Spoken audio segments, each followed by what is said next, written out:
तुम बच्चे जानते हो ये लक्ष्मी नारायण स्वर्ग के मालिक थे, जरूर संगम युग पर ही स्वर्ग स्थापन हुआ होगा। स्वर्ग की स्थापना सतयुग में हुई होगी या संगम में हुई होगी? संगम में हुई होगी। माना नरक भी हो और स्वर्ग भी हो। नरक की दुनिया के बीच तुम बच्चों को आके स्वर्ग का वर्षा देता हूं, जिसकी यादगार अजमेर में दिखाते हैं। अजमेर में स्वर्ग का भक्ति मार्ग में मॉडल बनाया हुआ है।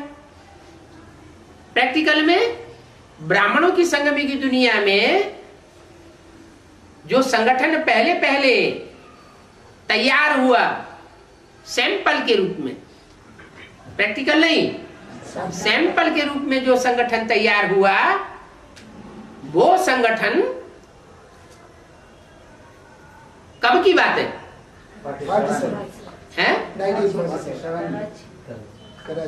कराची में तैयार हुआ। वहां नरक की दुनिया के बीच स्वर्ग का छोटा सा सैंपल का नजारा था। तो बोला वो सैंपल था या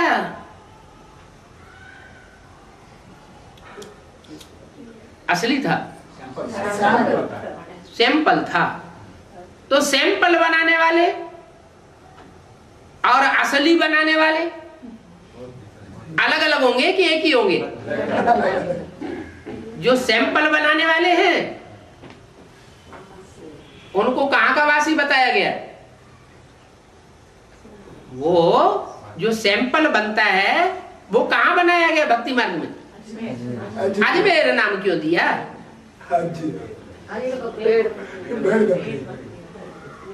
वो भेड़ बकरियों के द्वारा बनाया गया। वो सैंपल बना, असली उस समय नहीं था। वो सिर्फ एक समझाने के लिए कि देखो नरक की दुनिया के बीच स्वर्ग का अल्पकाल का नजारा है। तो जरूर जो प्रैक्टिकल स्वर्ग स्थापन हुआ होगा वो संगम युग पर ही स्थापन हुआ होगा। आदि में या अंत में? संगम के आदि में स्थापन हुआ होगा स्वर्ग या अंत में स्थापन हुआ होगा? जरूर अंत में स्थापन हुआ होगा। इसलिए संगम युग पुरुषोत्तम युग कहा जाता है।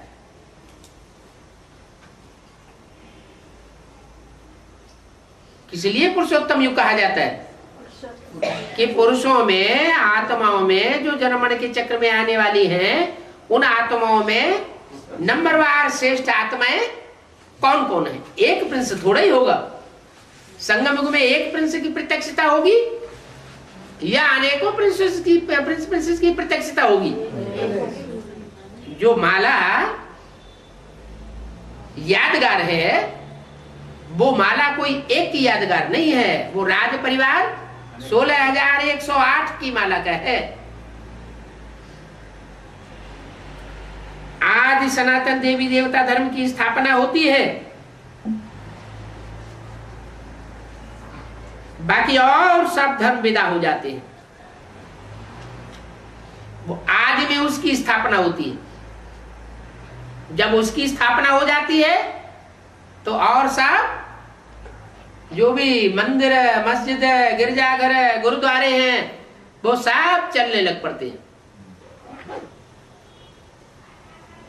चलने लग पड़ते हैं या पूरे फांव हो जाते हैं? अंत में पूरे ही खलास हो जाते हैं। एक ही बड़ा मंदिर रह जाएगा जिसका नाम पड़ता है बैकुंठ। सब धर्म विदा हो जाते हैं। लिखा हुआ भी है परमपिता परमात्मा ब्रह्मा द्वारा स्थापना करते हैं और शंकर द्वारा विनाश कराते हैं। अब ब्रह्मा ने तो 69 में शरीर छोड़ दिया, स्थापना तो स्वर्ग की हुई नहीं और नरक की दुनिया का विनाश भी है नहीं हुआ। लेकिन वाणी में पहले से घोषणा तो कर दी थी। क्या घोषणा की थी?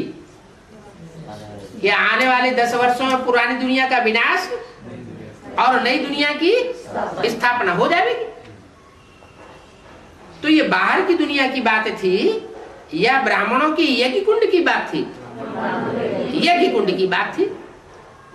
यज्ञ कुंड के जो आसपास बैठने वाले ब्राह्मण होते हैं उनको विनाश का सेक पहले लगता है या जो दूर बैठे होते हैं उनको सेक लगता है? जो यज्ञ कुंड के पास होंगे, नजदीक होंगे, उन्हीं को सेक लगेगा। और सेक भी उनको लगता है जो अभ्यासी नहीं होते। ज्ञान यज्ञ करने के जो अभ्यासी नहीं होते हैं तो वो क्या करते हैं? आहुति डालते हैं और जब आग लगती है, सेक लगता है तो झट से पीछे खींच लेते। तो आधी आहुति अंदर गिरती है और आधी बाहर गिर जाती है। माने संपूर्ण समर्पण नहीं हो पाते। जो तन, जो मन, जो धन, जो समय और जो संपर्क ईश्वरीय सेवा में लगाना चाहिए, वो ईश्वरीय सेवा में विश्व कल्याण के अर्थ न लगा करके अपने स्वार्थ के पोषण में लगा लेते। माने यज्ञ कुंड में पूरा ज्ञान यज्ञ कुंड के तरीके से स्वाहा नहीं करते, तो आहुति बिखर जाती है। जब आहुति बिखर जाएगी तो सफल होगा या निष्फल हो गया? फिर निष्फल हो जाता है। तो ब्रह्मा द्वारा स्थापना कराता हूं। माने 69 में जिस ब्रह्मा ने शरीर छोड़ा उनकी बात नहीं है, लेकिन वही सोल, वही आत्मा फिर कोई ब्राह्मण बच्चे में प्रवेश करके पार्ट बजाती है। उस ब्राह्मण के द्वारा और उनके सहयोगियों के द्वारा ब्रह्मा द्वारा स्थापना गाई हुई है। काय की? स्वर्ग की कंप्लीट स्थापना गाई हुई है। ब्रह्मा द्वारा क्यों नहीं गाई हुई? ब्रह्मा जब कोई ब्राह्मण बच्चों में प्रवेश करता है तब क्यों गाई गई है? हाँ, ब्रह्मा का तन पुरुष तन था। पुरुष जो भी होते हैं सब दुर्योधन दुशासन होते हैं, और दुर्योधन दुशासन जो है वो स्वर्ग की स्थापना नहीं कर सकते। इसलिए फिर ये राज भरा हुआ है कि जो कन्याएं माताएं हैं उन कन्या माताओं की भी जो मुखिया है संगम युग में, उसमें ब्रह्मा की सोल माना कृष्ण की सोल प्रवेश करके फिर जगदम्बा के रूप में स्वर्ग का गेट का उद्घाटन होता है।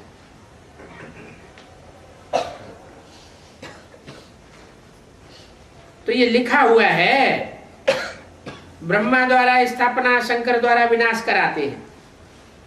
सतयुग में बरोबर एक ही धर्म था, और जब स्थापना विनाश कराते हैं उस समय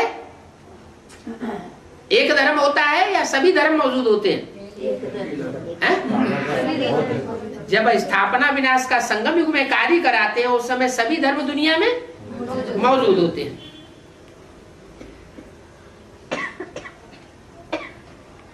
तो सतयुग में जरूर एक धर्म होता है, फिर हिस्ट्री ज्योग्राफी जरूर रिपीट होगी।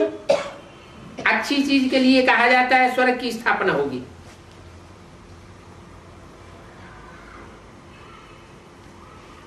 जिसमें लक्ष्मी नारायण का राज्य होगा। इससे और अच्छी चीज कोई होती नहीं। हर धर्म में इस अच्छी चीज का गायन है। मुसलमानों में जन्नत के नाम से गायन है, क्रिश्चियंस में पैराडाइज के रूप में गायन है, हिंदुओं में बैकुंठ के रूप में गायन है, और जैनियों में जैसे हिंदुओं में 4 युग माने जाते हैं वैसे वहां 6 आरे माने जाते हैं। जैसे यहाँ 4 युग माने जाते हैं वैसे वहां जैनियों में 4 आरों में सारा षष्ठी चक्र डिवाइड किया है। उसमें 3 आरों में स्वर्ग और लास्ट के 3 आरों में नरक दिखाते हैं। तो जैनियों में भी उसकी मान्यता है। मन हर धर्म में स्वर्ग की मान्यता है। तो अच्छी चीज हुई ना। गाते भी हैं, यमुना के कंठे पर राज्य था, परिस्तान था। क्या? यमुना के कंठे पर ज्ञान योग के पंखों से उड़ने वाली परियों का राज्य था। अभी तो साहब कब्रिस्तान है, अभी साहब कब्र दाखिल है। क्या? वो रंभा, उर्वशी है, हाँ, रंभा, उर्वशी और मेनका, जिनका गायन है, वो तीनों की तीनों कब्र दाखिल है अभी। क्या? परियों का गायन है ना। ज्ञान योग के पंखों से जहां चाहती थी उड़ जाती थी, और अभी जैसे उनके ज्ञान योग के पंख टूटे हुए पड़े। तो जमुना के कंठे पर जब राज्य था तो परिस्तान था, और अभी सब कब्र दाखिल हुए पड़े हैं। माने बुद्धि जाम हो गई है। सभी काम चिता पर भस्म होकर के भस्मीभूत हो गए। लेकिन यहां भस्मीभूत हो गए, ये पास्ट की बात नहीं बताई, मुरली में बताया सभी काम चिता पर बैठ भस्मीभूत हो जाएंगे। कब की वाणी है? 67 में ये घोषणा कर दी कि जो भी परियां हैं, मुख्य मुख्य हो, चाहे खास हो, चाहे आम हो, वो सब अज्ञान चिता पर चढ़ने के कारण भस्मीभूत हो जाएंगे। कहते भी हैं ये कब्र दाखिल हुआ।